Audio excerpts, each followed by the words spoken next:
What's up, YouTube? I'm Robert, and you're watching the B1KER Bar Podcast. What's the Dirt Therapy Project, man? Yeah, so the Dirt Therapy Project, it's a 501c3 nonprofit. I started this program about 2.5 years ago, and if anybody here has heard a podcast I've done before, this is probably going to sound familiar.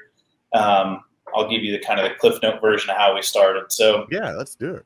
I was in the Marine Corps from 2009 to 2013, and during that time deployed in support of Operation Enduring Freedom. I was in Afghanistan and ended up in a small little place in Helmand called Sangin. While I was in Sangin, 3rd Battalion, 5th Marines was there. This is 2009, 2010 time frame. And they showed up looking for a fight, and they definitely got it. And it was a very bloody deployment. And so kind of like I tell everybody, right, there's things that you see when you're deployed that they change who you are a little bit. Fast forward, I guess it was, 5-6 years after I had gotten out of the Marine Corps, tried to, adjust back to civilian life. I'm working this highly stressful job. I, at the time, had 2 young kids, and I was going to grad school at nights, and just the stress was unrelenting, right? There was no way to get a break ever.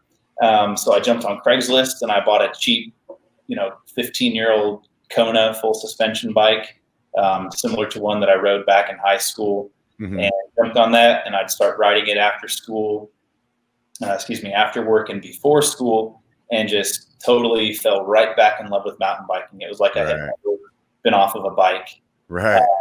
So that's really how it started, right? It was something that helped me immensely. And then, the rule of bikes, N+1 is the perfect amount of bikes. Right. You always need more. Exactly. So shortly after I bought the Kona, got back into it, I found an older specialized enduro. I bought that. And then I all of a sudden had a bike that I could loan out, and I started inviting buddies out with me. They loved it. And so really the Dirt Therapy Project was born right on the trails here in San Antonio. If you like that, make sure you check out the full episode. And hey, do me a favor, before you take off, hit the like and subscribe.